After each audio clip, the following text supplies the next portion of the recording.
Welcome to a new Clash of the Horns, and in today's video, I wanted to make a video before the preseason and training camp even starts, with the new rookies in and all that. But this topic is something that not a lot of people are talking about, especially all the clickbait Rams articles and some of the other video makers that are on YouTube, is who is on the hot seat, because it's getting hot in here. Who are the players the Rams have right now that maybe on paper look good, but they're not contributing? So now with the new draft class, maybe that we might get rid of them even before the preseason even starts, or maybe after next year when their contracts are up. So I'm going to start with number one, and I think this is, everybody knows this, but Marcus Peters has not played his best football with the Rams. Maybe he might be a scheme fit, maybe he's not more of a man-to-man press guy, he's more of a zone guy, which I believe he is. Coming into the year last season, when we were, I think we signed him we ended up trading for him actually with the Chiefs. I said he might not be a scheme fit. He's more like a zone guy, but it's better than having nothing. And that was the truth. So he actually played well with Aqib Talib, but once Aqib Talib left, it wasn't like he was a strong, leader. He was a liability in the passing game. So that's one thing about Marcus Peters, is he didn't play his best football. And now we have David Long out of Michigan, a guy that can fill that need if the Rams have to. Maybe Aqib Talib's still there, but Marcus Peters isn't playing his best football. So they end up putting David Long, and he ends up playing way better because he fits the need, he fits the scheme.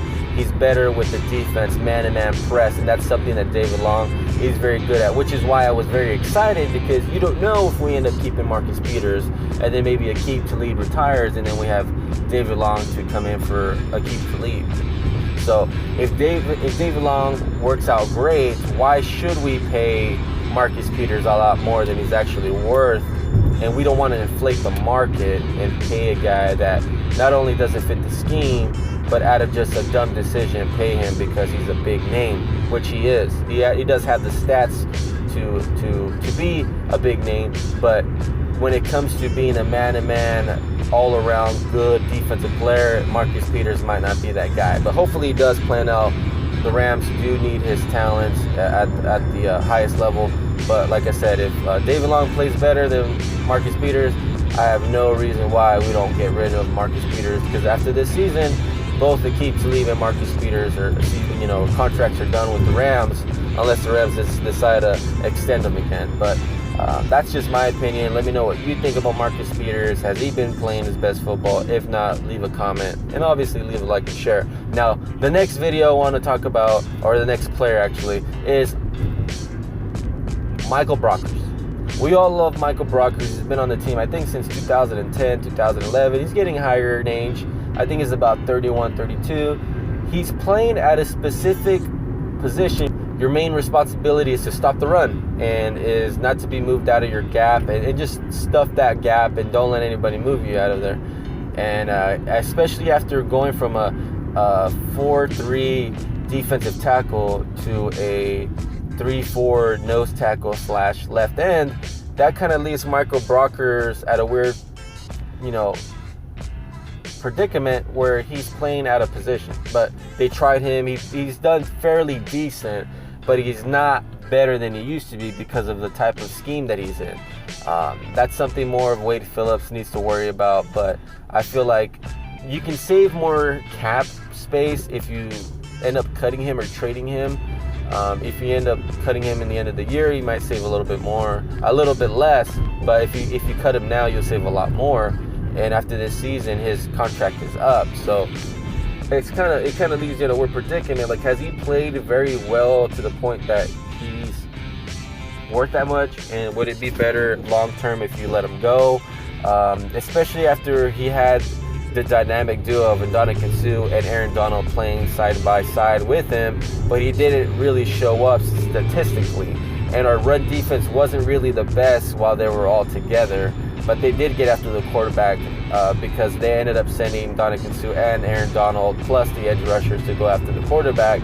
But Michael Brocker was never like that guy to get a sack. I think he had 1 or 2 sacks the whole season. So to tell you the truth, I'm not sure if we'll have Michael Brockers after the season, unless he plans out and he just does a really good job of stopping the run, which is my main concern about him, is he wasn't that good also to stop the run. It was more of Aaron Donald.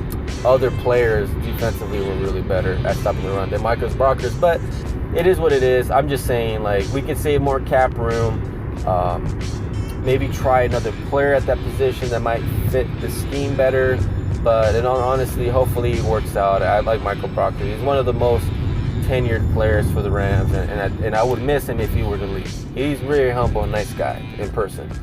Now, the next position that I want to talk about is the tight end position, and that's Tyler Higbee. We drafted him in 2016. After this season, his contract is up, I believe, and he has competition. Gerald Everett's right there next to him. You can kind of flip a coin to see who's better, because Tyler Higbee has the upper edge when it comes to blocking and being more of a pass position type of tight end. And that's true because there's times where I see Tyler Higbee make spectacular catches, even though he's not like the fastest guy. But then you have Gerald Everett, who's more of a vertical threat. He's starting to block better, but he fits Sean McVay's Jordan Reed type of tight end talent. You know what I mean? Like, he's that player. There's instances against, the Chiefs and against the Saints where you just see little sparks of greatness, and that really gets you excited. So if Tyler Higbee can't be like the upper tight end, like flat out better, then we might start seeing more from Gerald Everett. And then I believe that Tyler Higbee right now is more like the first and second down type of tight end. And then that leaves Gerald Everett with all the third downs, or maybe the red zone, more of a red zone threat. So you'll see Tyler Higbee first and second down, block, maybe try to get a close first down conversion on second down. But then when it's like third and long in the red zone, that's going to be Gerald Everett every single time, because that's what he's really good at. And I totally see why Sean McVay would do that. But if Gerald Everett can block better, if he can get his hands to catch balls better, more consistently, then he might be that first and second down and third down type of tight end. So that's just me. I just feel like if Tyler Higbee doesn't flat out win the battle of who's the better tight end, then because of Gerald Everett's vertical ability, plus he's younger, plus he's still on his rookie deal after for the next, I think, 2 to 3 years, then we might see either us trade Tyler Higbee or cut him after the end of the season. So those are my 3 top players that I feel that the Rams, even though they're starters right now, those are our top 3 guys. I wasn't gonna say Jared Goff, because Jared Goff's a franchise quarterback. I wanted to say Malcolm Brown, but Malcolm Brown's not even a starter. But he was our second stringer last season, and now that he has Darrell Henderson, being the second string running back, most likely, that kind of puts him in a weird position. But we did sign him for one more year, so that's what I was going to say. Because a lot of people are saying, well, Jared Goff isn't a franchise quarterback. He is. That dude's a beast. He's a monster. But those are my top 3 picks.